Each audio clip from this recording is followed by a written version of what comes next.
Welcome to a new episode of The Solar Journey. My guest today is Howard Wenger, president of Nextracker, a manufacturer of tracker systems for utility-scale power plants. Welcome, Howard. Great to be here. Thank you, Torsten. Yeah. So one of Howard's first projects in solar was a PV grid simulation software as part of his master thesis. In general, Howard Wenger he works as the president of Nextracker Inc., a leading provider of solar trackers and software solutions used in the utility scale and distributed generation projects.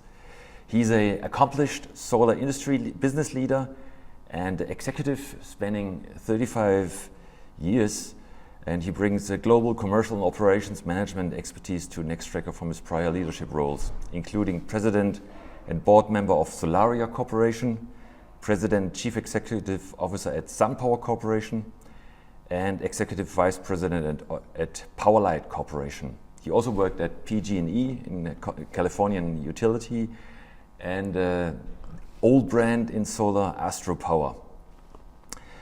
Yeah, welcome again, Howard. So how did you get started in solar? What was the trigger moment, and what was the first project?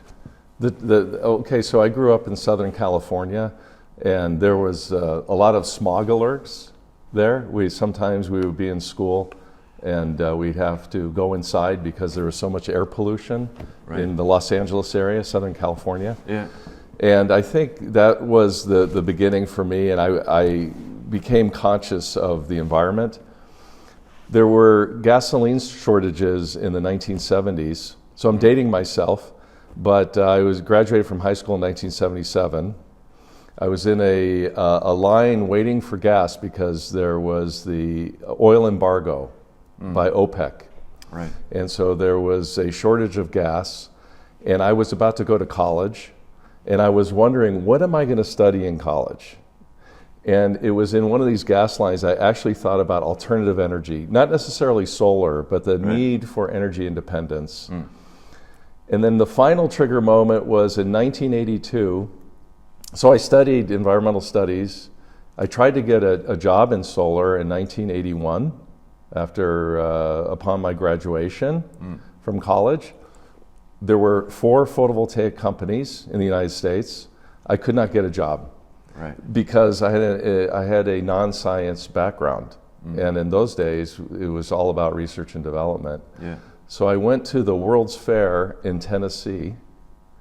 And there, what do I see? A photovoltaic panel powering a telephone booth. Yeah. And I fell in love with photovoltaics. Yeah. And then I got a graduate degree so I could get a job in photovoltaics. Yeah. All right. Fantastic. I remember these times. I was in Germany. There were weekends where you couldn't drive on the Autobahn, right, to save fuel, right? Right. These were the days, right? 1970s, right? That's right. Yeah. So you studied environmental science, and then basically all you moved on to general management and sales and marketing. How did that go about? Well, the first thing that I did was before I did that, I became an engineer. I was not an engineer, but I got a master's degree in engineering. It took me almost 5 years to get a master's in engineering because I had to take all the courses. And that's when I learned programming in Fortran. Fortran, yeah. I call it Fortranus Rex. It's like, like a dinosaur of programming languages. Yeah. And that's when, for my master's thesis, I created this photovoltaic simulation program for large-scale photovoltaic systems. And the first program I wrote was about 1984. Yeah. That's when I got my first job in photovoltaics. Yeah. So I was really an engineer and a researcher for my first 10 years in photovoltaics. Yeah. Then I got into the policy and business side after that. Yeah. So what was the feeling like working in solar, like in the 1980s, 1990s, compared to now? What has changed for you personally, but also when you look at the industry? Well, I mean, nobody in my family or my friends understood what I was doing. Yeah. And they thought I was off, wandering like in the hillsides or something. Like Howard's a lost soul. Yeah. He's pursuing this solar dream. Yeah. And because the photovoltaics, the cost of it, the systems were very small, mainly off-grid. They cost $15 to $20 US dollars per watt back then, which is probably about 40 or 45 US dollars per watt today in today's dollars. Yeah. And so we were in search of cost-effective applications of photovoltaics. So we had a focus first on off-grid, then distributed generation, because then you could sell it at the retail level and get that retail price of energy, and then pursuing utility scale after that. So it's been this progression over 40 years. And now our company, we just celebrated shipping 100 gigawatts. The company Nextracker was founded in 2013. So we have shipped now, cumulative in 11 years, 100 gigawatts, which is just an amazing feat, I think, for any company to do. And so it's just been very exciting. Yeah. Would you have expected back then, when you started out, that we could have possibly come to this cost level where we are not right now? Was it more like maybe a dream, a vision, or could you see the rationale that it could come down so much in costs? We saw it's a great question. We saw the rationalization of this. We had our own projections. There was a company called Strategies Unlimited, which is a consulting company that followed the solar industry back in the 90s. And they discovered a learning curve for solar. What they discovered was with every doubling of shipments, the price was coming down 18%. Cumulative shipments. And so we would take that in our curves, and we projected out probably by 2010, 2015, we would be about $2 per watt for a system installed. We've blown through those projections. So, for me, that was the dream. We thought at $2 per watt, we could proliferate solar everywhere. That was the magic number. And now systems are going in for as low as 50 cents US cents per watt, including a substation in places like the Middle East. It's astonishing. It's just amazing, the solar journey we all took, definitely. What lessons or insights that you picked up from these very early days of the industry still inform your decisions in 2024? Is that something you could transfer? So many lessons and so many victories and many challenges inform everyone's journey, right? And being here at the Intersolar event in Munich, Germany, I think there's over 50,000 people here. Everybody has their own personal journey. For me, I've always focused on trying to create value. Like, how can I personally add value to whatever it is I'm doing, to the team, to the company, to the organization, to the industry? Like, always, what could I add personally? And that has guided me throughout my career. So it's guided me to go into policy, because the industry really needed to change things like how is energy metered. So I actually ended up co-authoring net metering legislation and driving it in the United States. I really got involved in the first rebate program for solar in the United States, $4.50 per watt rebate in California in 1996. And so it's just always guided me also in helping lead companies. How do you add value? How do you add value? Did you sometimes end up in a corner where you knew there's a gap, nobody's else doing it, so I had to jump in? Then you realized, damn, it's not my someone has to do it, but I don't like it to be in that spot for. I've never experienced that. Oh, right. The gaps have always been so interesting, because everything, first of all, you either are captivated by photovoltaics or you're not. And for me, I'm captivated. Every time I look at a solar cell, and you see that it's the thickness of a human hair or less, and light comes in and power comes out for decades with no pollution and no moving parts. You're like, okay, this is the ultimate energy generation technology. So if that creates a spark in you, which it has in me, like I'm obsessed by that. Yeah. We have Dan Shugar and I, who's the founder of Nextracker. He and I have worked together for 35 years. Yeah. And we have this thing where if you cut us, silicon pours out of our veins, not blood. I mean, we're just like obsessed by this technology. Right. So if you have that feeling, then any gap that you jump into is worthwhile, whether it's technical, whether it's growing a business, or if it's creating policy, or just communicating like what you do for a living. Yeah, which is very important. Yeah. Yeah, one can tell that that solar spark is still fully alive in you after all these years. Fantastic. Yeah, it's burning very bright. Yeah, fantastic. How does Nextracker serve the solar industry? Why do your customers choose you and not other alternative solutions? Well, I mean, we've done well. We have a value proposition that I believe is differentiated. The core thing for a strategy, what is strategy? Every company needs a strategy. Okay, this has been another guiding principle for me, which I actually learned from Michael Porter, who's a Harvard professor. And did you write a book? Can we look it up? You can look it up. He's Michael very Porter? famous. Yeah. Oh, a very famous professor, Harvard, Michael Porter. He's written all kinds of books on strategy and business. He teaches at the Harvard Business School. I've never taken a course from him, but I followed him and looked at his videos and so forth. And what he says about strategy is how do you create in business differentiated competitive advantage that's sustainable, sustained differentiated advantage. And then that's the strategy, and then the steps to actuate the strategy are also very important. Nextracker has done this.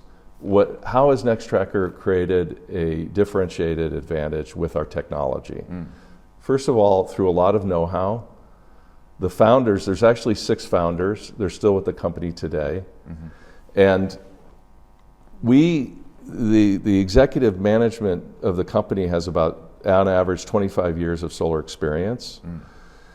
And we commercialized single axis trackers back in the 90s. And they were linked row trackers. Okay? They were reliable, but they had a lot of constraints and issues. And so we have taken lessons learned from deploying megawatts, hundreds of megawatts of different tracking technology, and we created a independent row balanced tracker where every row is monitored. It has its own antenna. It's connected via a wireless mesh network. So we can tell exactly what's happening every minute of every day on every tracker row in a field. And it's unlocked a lot of advantages by being non-linked and self-powered, meaning it's not connected to the grid. It powers itself. And so we can follow the terrain. We call it light on land. So it eliminates grading. You keep the topsoil, and you can just have the tracker follow the land. That's our NX Horizon XTR, Extreme Terrain Following Tracker. We can also control every tracker to maximize energy output. So if you have a hill, the tilt angle needs to be different. If the trackers are on different angles on a hill, we control every tracker to maximize the energy output. We also have aeronautical grade fasteners that secure our tracker. So it's a lifetime connection. We do not have bolts and nuts that you have to retorque. So we have many advantages and differentiation of our product versus the competition that maximizes energy yield and minimizes the cost of energy. That's why we're selected. Fantastic. Now we have good competitors. We don't own the whole tracker market. Sure. There's always. But we're proud to have led it the last 8 years, which is great.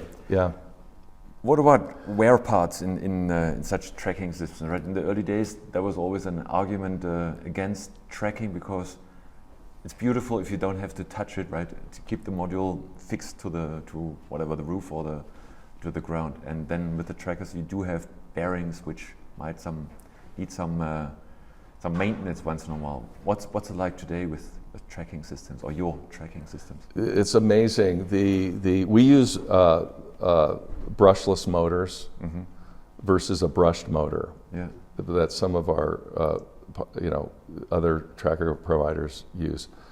We use certain components like lithium-ion batteries versus a lead-acid battery, which is lower upfront cost. Yeah. But our lithium-ion batteries last, you might have to replace them one time during the life of the project. So we have done things to minimize the O&M cost to be the lowest O&M provider of trackers in the world. That's our belief, and it's been validated by third parties. So it's true that trackers have moving parts, but when you think about it, most of the time they're just rotating a little bit slow, right? Super slow throughout the day, and so there really aren't that many parts that will wear out or have an issue. Yeah. So we've proven that the little bit additional cost versus a fixed tilt, but you can have up to 25 or even 30% more annual energy. Sure. It makes sense. It does require more land. So there's a lot of trade-offs. Trackers aren't the only solution. Fixed tilt is a very good solution for certain applications. Yeah. Fantastic. Can you give us an idea of the size of Nextracker, number of employees, revenue, regions of operation, and customer base? Sure. Make it more better get a grasp on what is Nextracker. Yeah, sure. So we recently reported we're a public company. All of our financials are available online, nextracker.com. And you can see that last year, our last fiscal year, which ended March 31, we had about 2.5 billion in U.S. revenue, U.S. dollars. Global revenue, about 2/3 of that revenue is in the U.S., 1/3 outside of the U.S. Yeah. We have over 1,000 employees now in the company. We have offices around the world. Our headquarters are in California, in the San Francisco Bay Area, but we have offices in Nashville, Tennessee, and in India. We have over 300 people in India. We have a big center in Brazil. In Europe, we have over 60 people. Our main office is in Madrid. Yeah. And so we're all over the world. Australia, we have a great presence there. So we've been growing historically about 30% per year for the last 6 or 7 years. Yeah. So we've been growing quite fast. Yeah. And your job title is president. What do you do as a president? What's your day-to-day work there? Well, I do believe in the inverted organization chart where I'm at the bottom and the rest of the company is above me. Yeah. All sitting on your shoulders. And Dan Shugar is the CEO. We partner, and we sort of divide and conquer. He's not at this show. He's at another event in U.S. So my focus is on R&D and product development, marketing and sales, and getting those products to market. That's my focus. We have a team, including Alex Au, who's our Chief Technical Officer, driving innovation in the company, managing that to a real product, getting out in the field, and then sales, marketing, and making sure those assets are managed well in the field. That's what I tend to focus on. I'm also on the board of the company and helping, with general management and decision making. Before Nextracker, you had experience at SunPower Systems and Powerlight and many other companies I mentioned previously.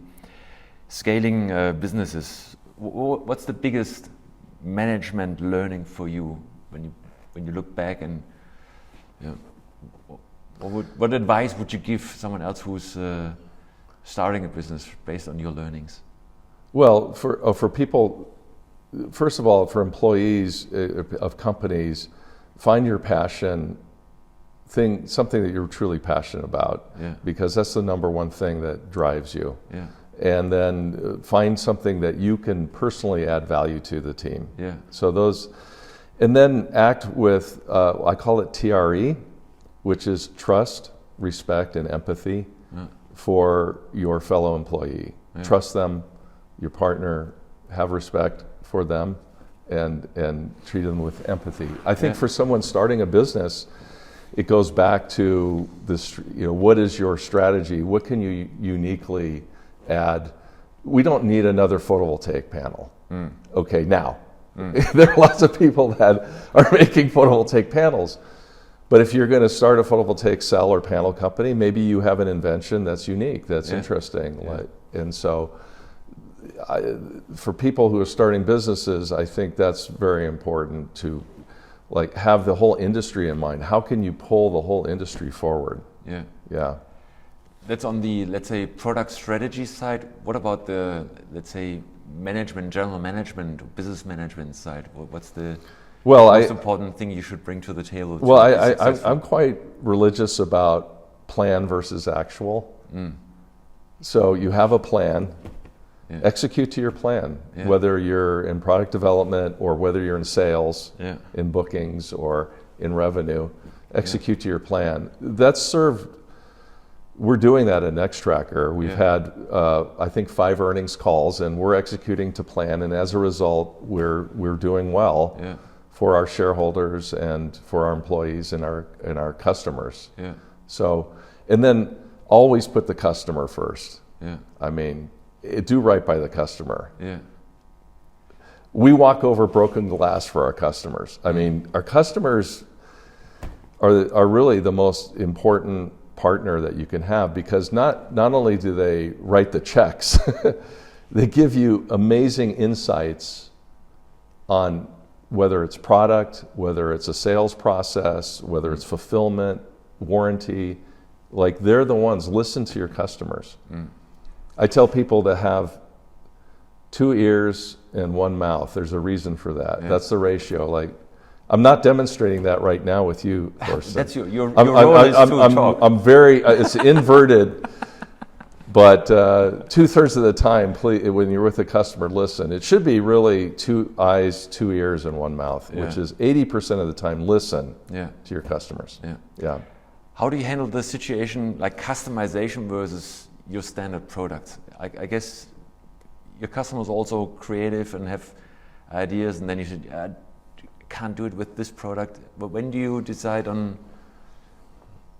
I do a customization for that specific project, or I let that deal go, or I say, hey, now so many ask, I'll try to turn it into a new product line or a new feature. How do you balance that trade-off, the situation, because you do in sales and R&D, that's exactly the critical interface here. Yeah, that's quite insightful. It's something that it's a challenge for us, because you can become quite defocused, because there's so many great ideas out there. There's agrivoltaics. Should we go and jump on it? Should we jump on that? There's floating systems. The weather has become more extreme.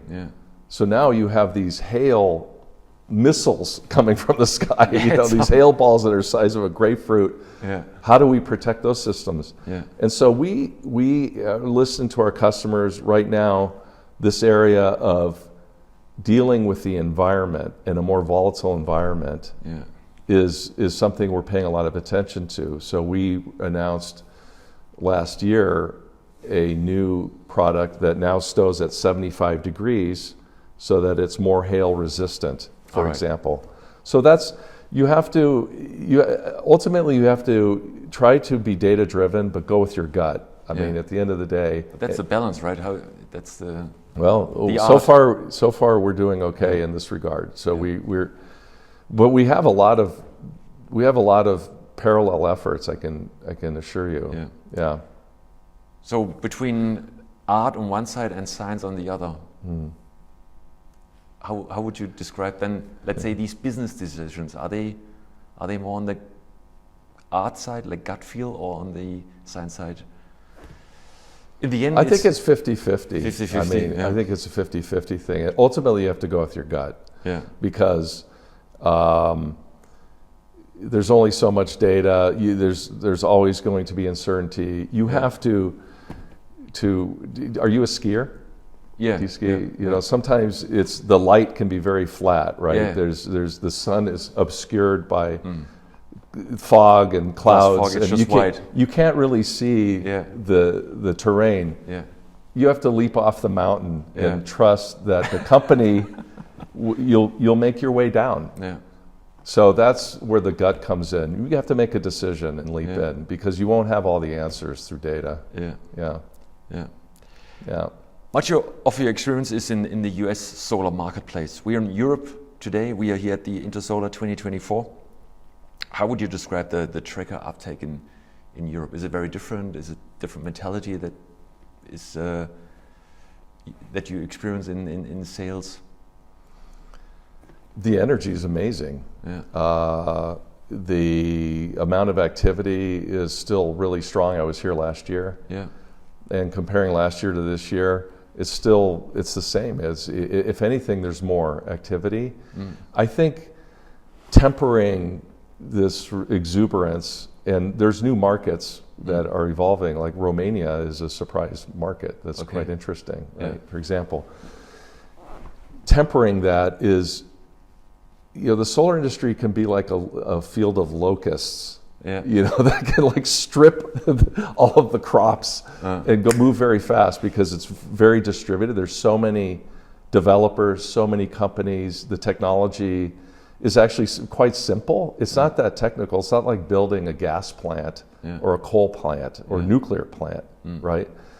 So we're now, a single company on one site can build 10 megawatts in a week. Okay, or more, or more. It's astonishing how fast these power plants can now rise up. Yeah. We were talking to a company that was literally installing. They hit 10 megawatts in a day. Right. It was just remarkable, right? Yeah. So getting to the tempering part is, we can create excess energy quickly with solar. So it's very important that other technologies come along, like battery storage and other things, so that we can provide more of a 24/7 product in solar, with wind, with storage, and other renewables. That's important. Yeah. And are you looking into these areas as well as Nextracker to extend your portfolio, moving away from, let's say, steel and software and sensors, adding maybe storage as become more, offer more solutions? Trackers are still the core. Yeah. We view the tracker as the spinal cord, the skeleton of the system, and the neural system, of the power plant. So that's still the core. But yes, we're looking at potentially doing more. Our customers would like us to do more, which is interesting. Yeah. I mean, when you look at the evolution of the industry, companies going back 20 years had a tendency to do more than just make panels. They had to, in our case at SunPower, we ended up vertically integrating because we wanted to make sure the factories were loaded, the solar panel factories. Then as the industry scaled, companies became more specialized. I mean, never did I think I would see, more than 10 tracker companies at a show, right? They're just doing trackers. I mean, that's quite surprising. But I think you might see in the future a reintegration to a more fulsome or complete solution again. Okay. So the industry's evolving all the time. All the time. Yeah. All the time. Yeah. All the time. And sometimes you focus on one part and then you integrate vertically. Just goes. It's like almost like a pendulum. Goes forth and back. The solar supply chain has been a big topic for discussion in the last few years, right?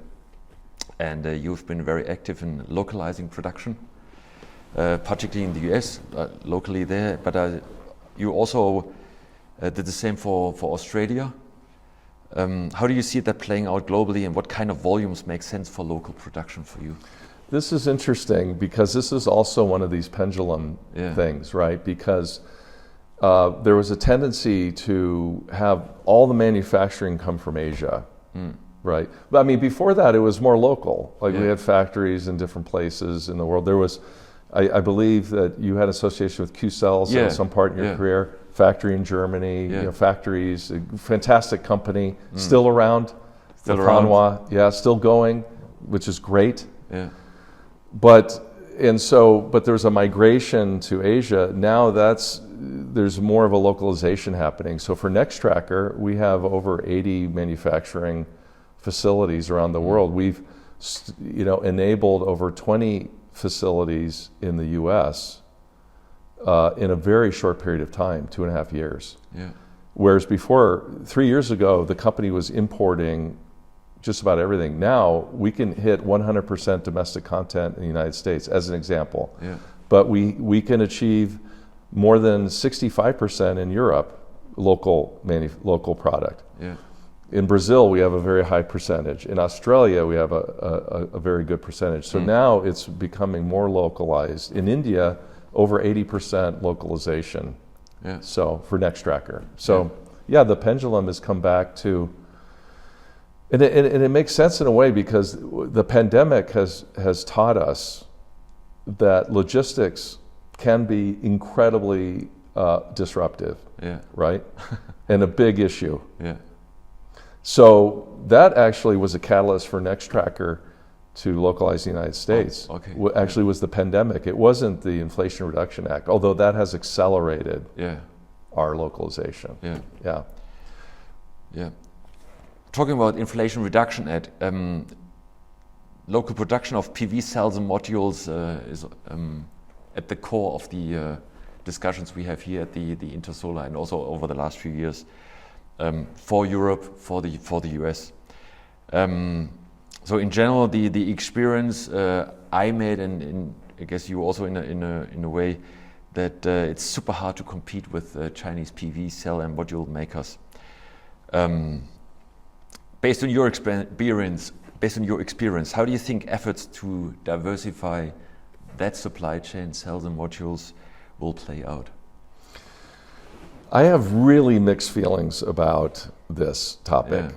Why? Because as somebody who's worked in solar for 40 years now, and wanting that cost and price curve to come down, because at the end of the day, we're competing against the grid, right? And all of the other energy sources that are coming through the grid. And the only way to do that is to get costs way down the curve. Yeah. And the industry owes a huge debt of gratitude to the companies in China in particular that have scaled massively and driven cost out of the panel. Yeah. Okay, and efficiency up with solid warranties and performance. They've done a really good job. Okay, you can argue about how the government has their role and how that's played out and the impact that they've had. Yeah. It's a different socio-economic paradigm in China. You could argue with that, but I'm not going to. I'm fixated on mainstreaming solar. So I think for the industry, it's been very good. It's driven cost out. It's forced all of the competitors to be, more innovative and more creative and scale the industry. Yeah. I think, now in the U.S. we have tariffs that are placed on this product, and because the federal government of the United States has decided that it wants to localize solar cell and panel manufacturing in the U.S. I think this can work, and I think some of the companies, some of the players, global players in solar are coming to the United States to make this work, and I think it can work. So I think with policy, I look at it as a three-legged stool. You have policy, technology, and economics. They work together. And I think other countries can learn from the Inflation Reduction Act of the United States, which is really fast-tracking renewables. And it's not for only solar cells and panels. There are incentives for batteries, inverters, the whole value, trackers, the whole value chain. Yeah. Yeah. So there's just decided new tariffs on importing modules to the US. What do you think is the impact on the cost? Right, you stressed that point very strongly. It's all about squeezing out the costs, and in general, but also for your business in the US. Right, will it slow down? I don't think it'll slow down because why? Other U.S. manufacturers are scaling up their factories and providing production, and it's still a competitive situation, although there are a couple of dominant U.S. players that are benefiting from this trade policy in the interim. Yeah. And so that will mean pricing will either be steady or increase some. Yeah.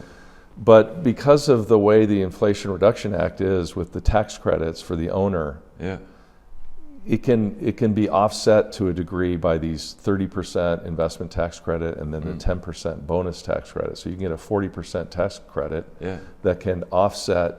So if you have a $1 per watt increase, which is absurd, but let's just say that there was a $1 per watt, 40 cents is taken away through this incentive, this increase. So it's buffeted to an extent. So I think there have been dozens and dozens of announcements for new factories in the U.S. and they're going in, the investment's happening. Yeah.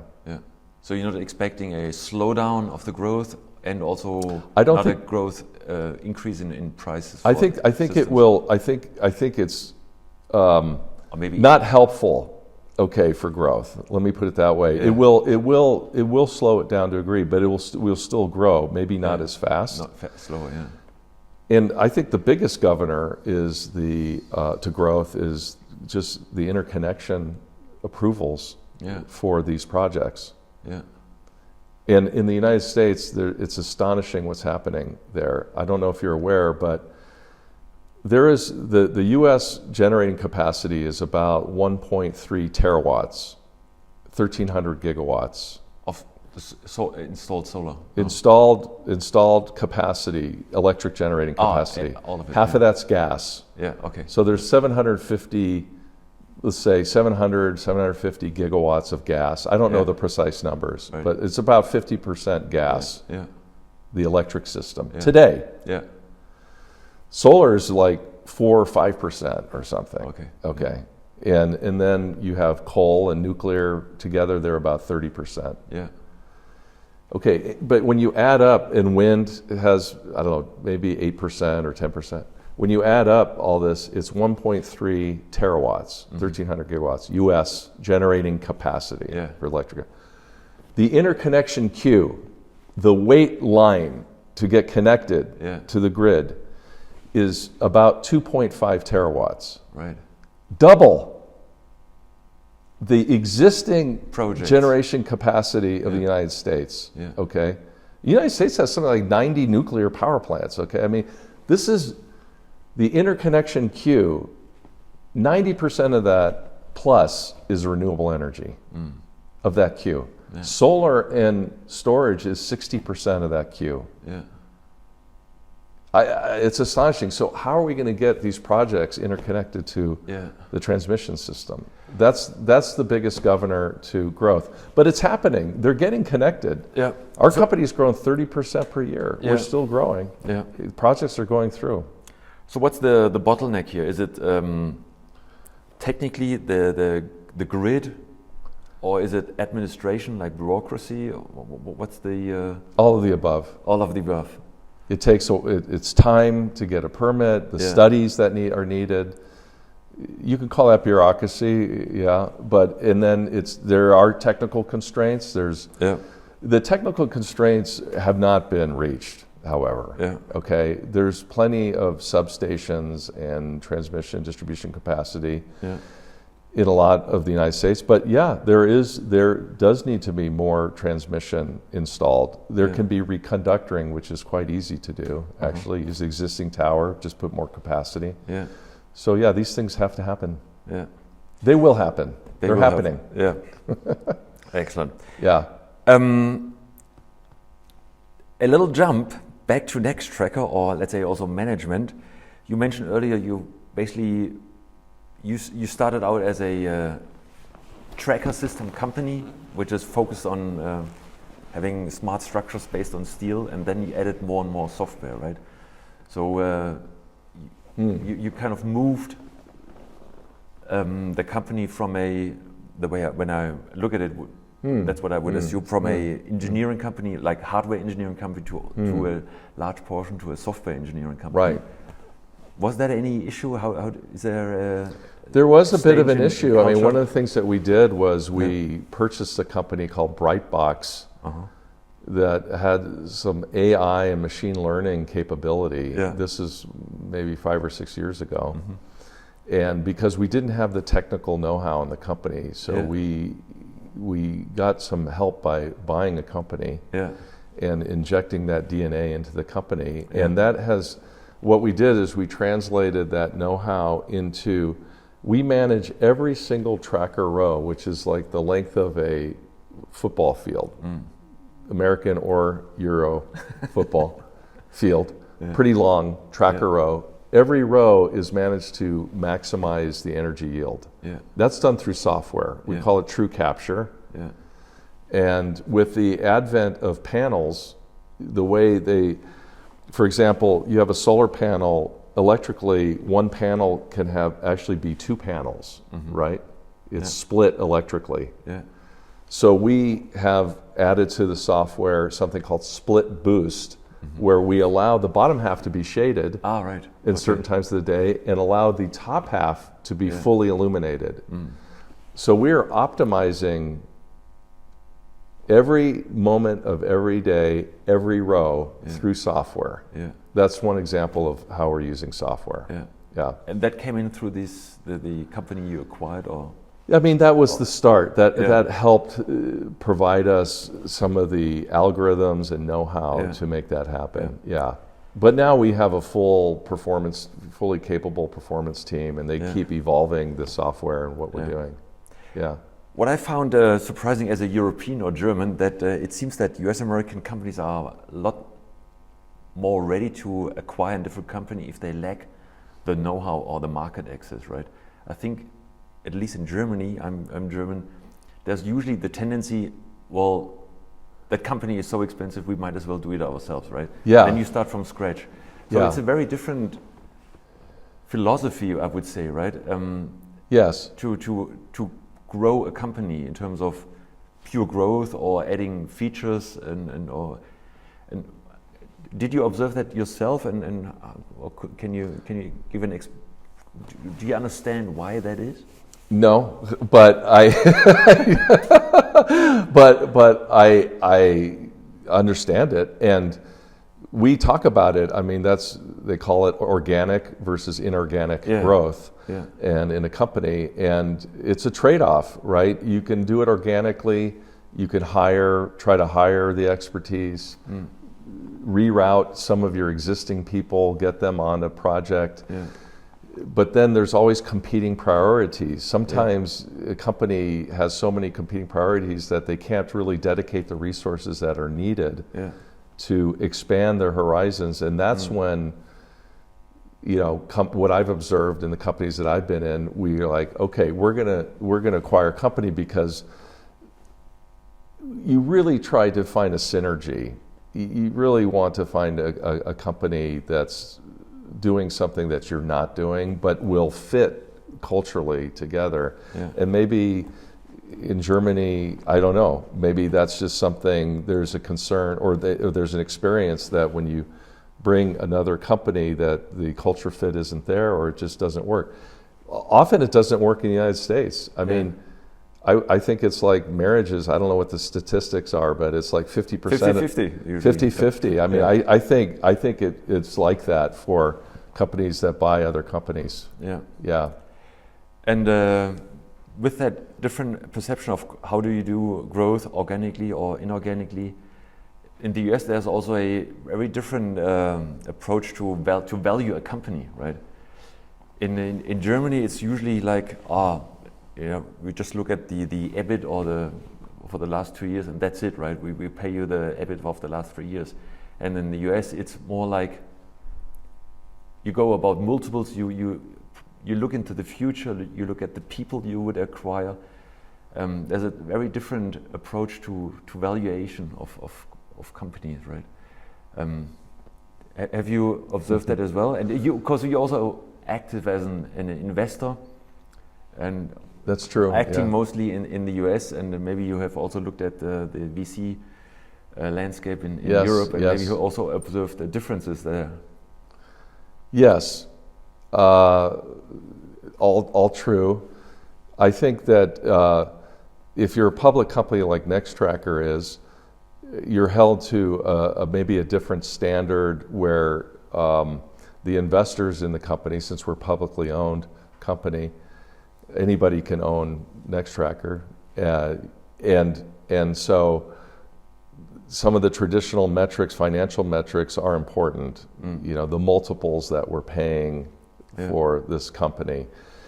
We have to pay attention to that, but the more important thing is what for us is what is the value proposition of the company we're acquiring. I mean, is it something that's going to truly help us be more differentiated, be a stickier platform where we engender more customer loyalty? Those are more of the, will they match culturally the employees with us? Is there a leadership team that is maniacally driven like we are? Will they match us in our energy and intensity? So these are more of the things that we're looking at as a company, but we also have to adhere to these metrics. I don't know in Europe, I don't have as much experience in understanding what motivates a European company versus a U.S. company, in what the differences there are. I just would say that those big exits for some companies in the US, as you see it in the US, would never ever be possible in Europe, right? Is that right? Why is that? That's that's the thing I was trying to get from you.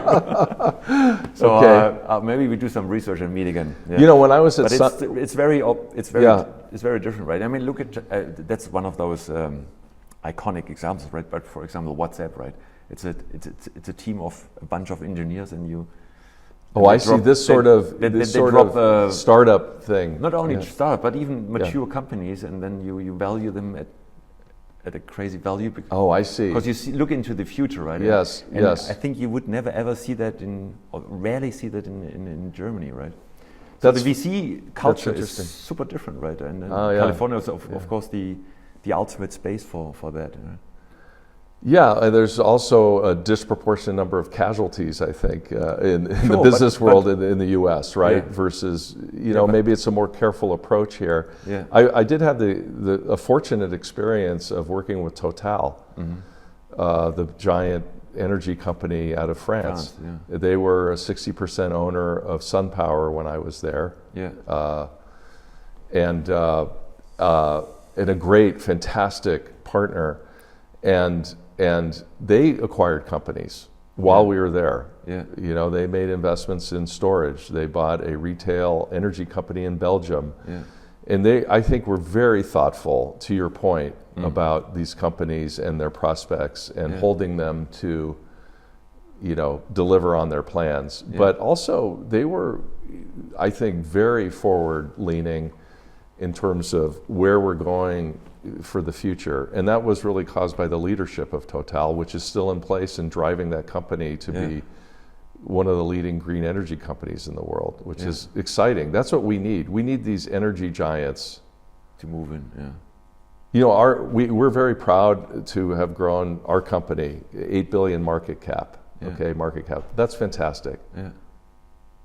These energy companies are like, 50 times our market cap. They're giant. What we earn in a year, they earn in, you know, a week. Yeah. Okay, and so the industry needs to greatly expand and grow. Yeah. Our company needs to go 10x. Yeah. When we're north of a $50 billion market cap or 80 billion market, we want to drive it to 100 billion market cap. Okay, now we've arrived. The industry needs to become where the oil and gas industry is today, which is very difficult to make that energy transition happen. Yeah. Yeah. Do you understand why oil and gas hasn't moved in with full-on speed a lot earlier, not even today? Well, some of them have. Some of them have like invested hugely. Yeah. Some have not. I think it's plain and simple. They're making tremendous amounts of money selling oil and gas. They're earning huge profits this way, and they did well during the pandemic. Yeah.